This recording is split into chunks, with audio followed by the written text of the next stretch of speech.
कल्पना कीजिए, चारों ओर उत्सव का माहौल है। ढोल नगाड़ों की गूंज, फूलों की महक और वातावरण में सिर्फ एक ही नाम, गणपति बप्पा मोरया। पर क्या आप जानते हैं इस विघ्नहर्ता गणेश जी की उत्पत्ति कैसे हुई? क्यों हर शुभ काम की शुरुआत उन्हीं के नाम से होती है?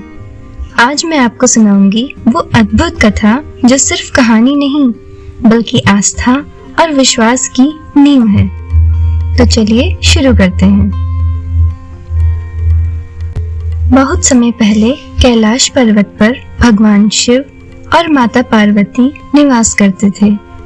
एक दिन माता पार्वती स्नान करना चाहती थी। उन्होंने सोचा बिना किसी की अनुमति यहाँ कोई प्रवेश न करे। उन्होंने अपने शरीर के उपटन से मिट्टी की मूर्ति बनाई और उसमें प्राण फूंक दिए। वो मूर्ति जीवित हो उठी। वही थे बालक गणेश। माता ने कहा, बेटा तुम मेरे द्वारपाल हो। जब तक मैं अंदर हूँ किसी को भी प्रवेश मत करने देना। बालक गणेश ने सिर झुकाकर आज्ञा मान ली। उसी समय भगवान शिव अपने कक्ष में लौटना चाहते थे। गणेश जी ने हाथ जोड़कर उन्हें रोक दिया। माता पार्वती का आदेश है, आप अंदर नहीं जा सकते। शिव आश्चर्यचकित हुए, ये बालक कौन है जो मुझे रोक रहा है? शब्दों का आदान प्रदान हुआ और देखते ही देखते क्रोध भड़क उठा। गणेश जी छोटे थे पर बलशाली और दृढ़ निश्चयी। उन्होंने शिवगणों को भी दौर से वापस लौटा दिया। अंततः देवताओं और शिवगणों के साथ युद्ध छिड़ गया। बालक गणेश अकेले ही सब पर भारी पड़ने लगे। अब स्वयं भगवान शिव आगे बढ़े और उन्होंने क्रोधित होकर त्रिशूल उठाया और बालक का सिर धड़ से अलग कर दिया। पूरा कैलाश हिल उठा। इसी क्षण माता पार्वती बाहर आईं और अपने पुत्र को निर्जीव देख विलाप करने लगी। उनके आंसुओं से तीनों लोग कांप उठे। उन्होंने कहा, यदि मेरे पुत्र को जीवन ना मिला तो मैं सृष्टि का संहार कर दूंगी। देवताओं ने भयभीत होकर शिव से विनती की, प्रभु पार्वती का क्रोध भयंकर है, कृपया करके कुछ उपाय कीजिए। शिव ने आदेश दिया, उत्तर दिशा में जो भी प्राणी सोया हुआ मिले उसका सिर ले आओ। शिवगण दौड़े, उन्हें एक हाथी का शिशु मिला।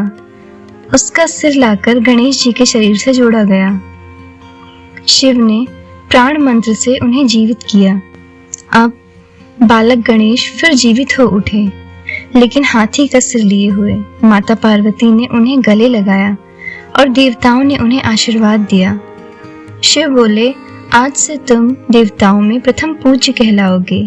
कोई भी कार्य तुम्हें पूजे बिना सफल नहीं होगा।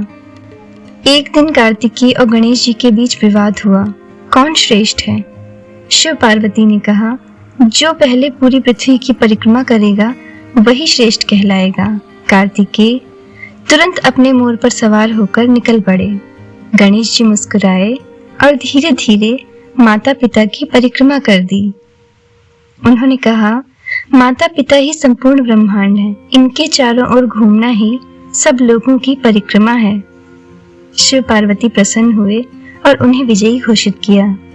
यहीं से गणेश जी को विद्या और बुद्धि का देवता कहा जाने लगा। भाद्रपद मास की शुक्ल चतुर्थी को गणेश जी का जन्म हुआ था। इस दिन भक्त घरों और मंदिरों में गणपति की स्थापना करते हैं। 10 दिनों तक आराधना, भजन, कीर्तन और उत्सव चलता है। फिर धूमधाम से विसर्जन होता है। इसका भाव यही है कि गणपति हमारे जीवन से दुख दर्द हरकर हमें सुख समृद्धि देकर अपने धाम लौटते हैं।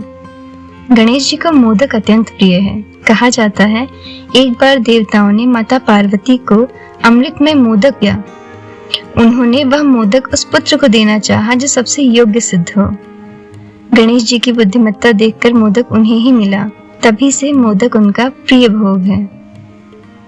उनका वाहन मूषक भी प्रतीक है, छोटा सा जीव लेकिन हर जगह प्रवेश कर सकता है। यह दर्शाता है कि गणेश जी छोटे बड़े हर विघ्न को मिटा सकते हैं। एक बार गणेश जी मोदक खाकर लौट रहे थे। रात का समय था, पेट निकला हुआ था। चंद्रमा ने उनका उपहास किया। गणेश जी क्रोधित हुए और कहा, जो भी चतुर्थी के दिन चंद्र दर्शन करेगा उसे कलंक लगेगा। इसी कारण गणेश चतुर्थी का चंद्र दर्शन वर्जित माना जाता है। इस दिन भक्त स्नान कर गणपति की प्रतिमा की स्थापना करते हैं, लाल फूल, दूर्वा, घास, मोदक और दीप अर्पित करते हैं।